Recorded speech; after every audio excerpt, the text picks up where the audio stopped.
যুদ্ধ অপরাধী ধরে নিলাম, তাহলে একটি দুটি শক্তির বিরুদ্ধে যুদ্ধ হয়েছে, দুটি শক্তি যুদ্ধ করেছে, একটি মুক্তিযোদ্ধা আর একটি তার প্রতিশক্তি। মুক্তিযোদ্ধারা আমরা যারা যুদ্ধে গিয়েছিলাম তারা তো একথাই ভেবে গিয়েছিলাম আমরা ফিরব না, আমরা আমাদের জীবন দেব। যেটুকু ফিরেছি এটা তাদের সঙ্গে যুক্ত হয়েছে স্বার্থপর শক্তি, লুণ্ঠক শক্তি। এই লুণ্ঠক শক্তি এবং পরাজিত শক্তির সম্মিলনের বিরুদ্ধে আমরা আগোছালো শক্তি যুদ্ধ করে কতক্ষণ টিকব সেটা কিন্তু বিচার্য বিষয়। এক ইটে মসজিদ হয় না আপনারা কিন্তু বলে থাকেন, আমি বলি না, আমি মসজিদ না ভাবিও না, তাই বলিও না। কিন্তু এক ইটে যদি মসজিদ না হয় তাহলে একা মাননীয় প্রধানমন্ত্রী বঙ্গবন্ধু কন্যা আওয়ামী লীগ সভানেত্রী একা এতগুলা শত্রুর ফ্রন্ট সামলাবেন কি করে? আমরা ওই যে আমার ডান পাশে মন্ত্রী আরো মন্ত্রী, আমরা তো হয় আমরা তো কোনো দায়িত্ব নেই না, আমরা সব বলি। শেখ হাসিনা বলে দিয়েছেন, আমরা এক সময় বলতাম বঙ্গবন্ধু বলে দিয়েছেন, আমাদের কোনো দায়িত্ব নাই, আমরা কোনো কিছু ভাবতে শিখিনি। সংস্কৃতি কর্মীরা যদি সংস্কৃত মনা হন তাহলে ওই ভাবনাটা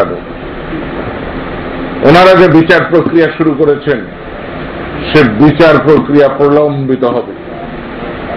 আর যথার্থ এই শব্দটি ওদের স্বাধীনতার পরাজিত শক্তি এবং সামরিক শাসনের জঙ্গল থেকে সামরিক শাসনের জঙ্গমে যে লুটেরা টেলিফোন সারা টেলিফোনেই খাইল দেশটাকে, আমার খুব অসহিষ্ণু মনে হয় না। আমি যদি অসহিষ্ণু, লুণ্ঠক জোটের আমলে এমন কোন দিন গিয়েছে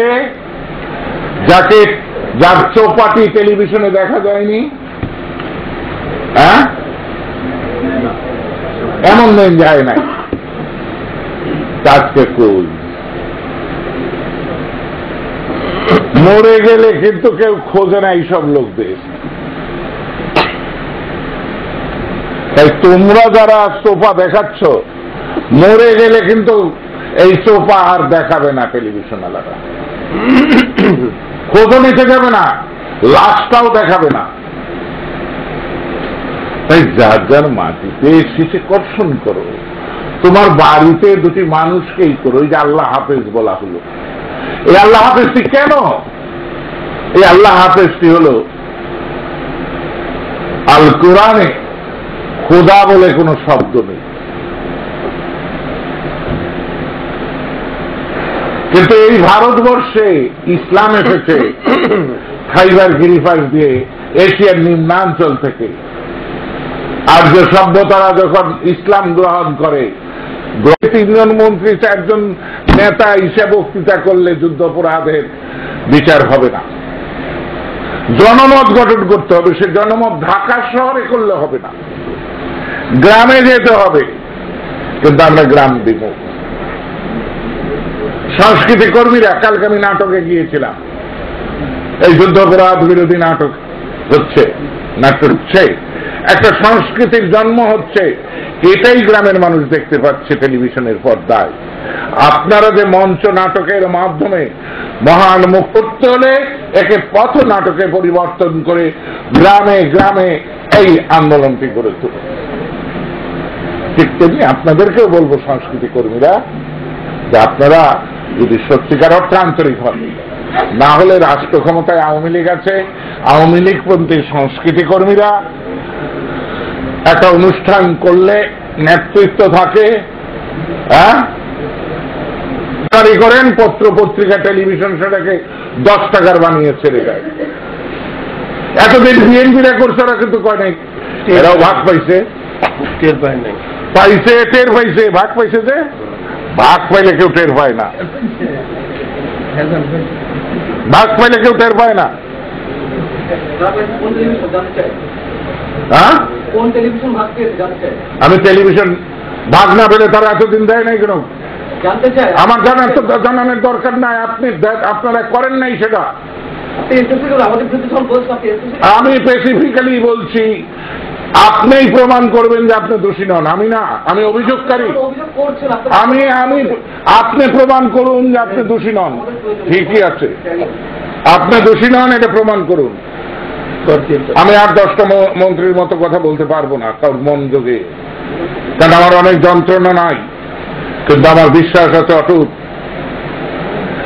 ছাত্রলীগের ছেলেরা কি এই খুন খারাপি করতেছে? আপনারা বোঝেন না? আপনারা জানেন না যে একটা চক্রান্তকারী শক্তি আছে?